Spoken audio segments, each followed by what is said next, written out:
आओ आओ नाटक देखो नाटक देखो नाटक देखो आओ आओ नाटक देखो नाटक देखो नाटक देखो काका काकी તમે પણ આવો કાકા કાકી તમે પણ આવો અરે માસા માસી તમે પણ આવો માસા માસી તમે પણ આવો आओ आओ नाटक देखो नाटक देखो नाटक देखो आओ आओ नाटक देखो नाटक देखो नाटक देखो સાંભળો સાંભળો સાંભળો આપણે જે ત્રણ પૈડાવાળા જે ગ્રાહકો છે એ ચાર પૈડાવાળા જે આપણે ટાટા એસ પ્રો જે મિની ટ્રક છે અને એ લોકો કઈ રીતે અપનાવશે કોઈ મને જણાવશે આમાંથી કોઈ અચ્છા તેની સુવિધા અને તેના પ્રદર્શનના ઘણા મજબૂત કારણો છે સમજાયું હા અને હા ત્રણ પૈડાવાળા વાહનો ઘણી વખત અસ્થિર બને છે જેને ઓવરલોડ થવાથી તેના સ્પીડ બ્રેકર પણ તૂટી જવાની શક્યતા રહે છે અચ્છા અચ્છા હા અને ટાટા એસ પ્રો માં તો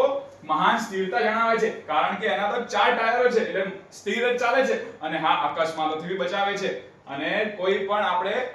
અકસ્માત થતો નથી એમાં અને એ પણ તો કહો કે ટાટા એસ પ્રો માં ક્રેશ ટેસ્ટેડ કેબિન અને ડ્રાઈવર અને પેસેન્જર માટે 3 પોઈન્ટ વાળું સીટ બેલ્ટ અને પાર્કિંગ રિવર્સ વાળું સેન્સર પણ છે હા પણ આ બધી સુવિધાઓ ત્રણ પૈડાવાળા વાહનોમાં જોવા નથી મળતી કે આપણે સીટ બેલ્ટ કે પછી સારું કેબિન એકદમ મસ્ત એ જોવા નથી મળતું એમાં સાચી વાત છે હે ને હા અને એની અંદર ડ્રાઈવરને સૌથી વધારે આરામદાયક મળે તેવી રીતે એક સીટ અને કેબિન પણ આપેલું છે અને હા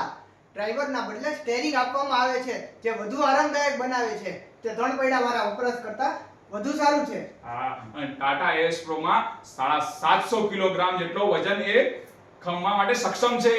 એટલે અને આ બધી વસ્તુઓ ત્રણ પૈડાવાળા વાહનોમાં જોવા નથી મળતી અને ટાટા એસ પ્રો કોઈ પણ જાતની ઓવરલોડિંગ વિના માર્ગ ઉપર સડાસડ બારોબાર જાય છે અને એની કાર્યક્ષમતા પણ એક નંબર છે ભાઈ હા સાચું કીધું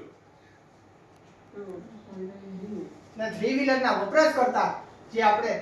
એના સામાજિક પ્રતિષ્ઠા અને નાના નાના ઉદ્યોગ માટે ઘણો ઉપયોગી બને છે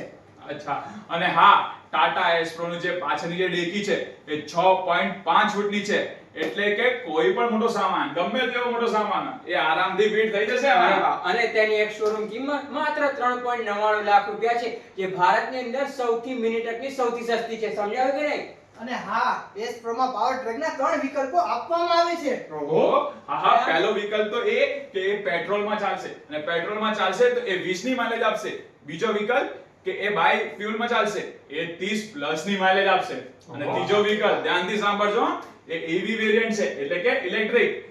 ઇલેક્ટ્રિક એકવાર આપણે ચાર્જ કરીએ એને એટલે 125 કિલોમીટર સુધી સડસડાટ ચાલશે અને હા પોલ્યુશન તો 0%. અરે વાહ હા હા તો જોરદાર અને બીજી વસ્તુ હજુ કહી દઉં કે ગુજરાત સરકાર છે ને એ સબસિડી બી આપે છે EV વેરિયન્ટનો એટલે એનો ફાયદો તો અલગથી મળશે અરે આપણને. આ જાપ તો લેવો જ પડશે હો ભાઈ હા. અને વધુમાં એ તો કહો કે ટાટા એસ પ્રો એકમાત્ર એવું છે કે જે ઇંધણને એન્જિનથી બહુ જ એકદમ કાર્યક્ષમ છે અને એની 3 વ્હીલર કરતા સૌથી સસ્તું અને જાળવણી ખર્ચ પણ એનો સસ્તો છે અને એનું પુનઃ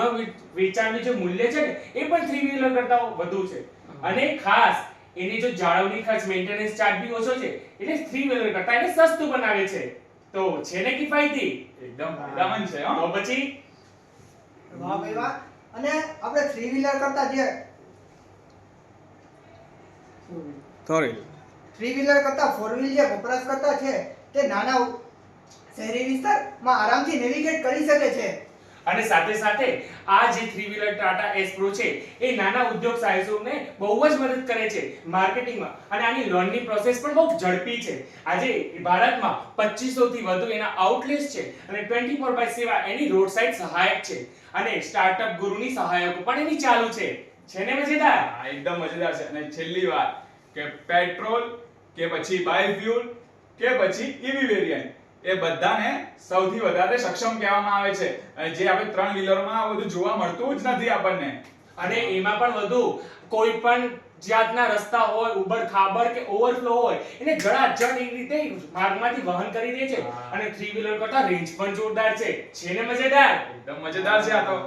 વાહ ભાઈ વાહ અને થ્રી વ્હીલર કરતા જે ફોર વ્હીલર છે તે આરામથી શહેરી વિસ્તારમાં આરામથી નીકળી જાય છે વાહ તો તમે જોયું 2005 થી લઈને ટાટા એક્સ પ્રો અત્યાર સુધી 25 લાખથી વધુ ઉદ્યોગકારોને સશક્ત કર્યા છે તો તમે ક્યારે જઈ રહ્યા છો મિની ટ્રક લેવા અમે તો અત્યારે જઈ રહ્યા છે હા. તમે બોલો તમે ક્યારે લઈ જવા લઈ અમે રહ્યા છો પણ અત્યારે જઈ રહ્યા અત્યારે છો જઈ રહ્યા ચલો તો ચાલો આપણે લેવા જઈએ હા. શું લેવા જઈએ છીએ ટાટા એસ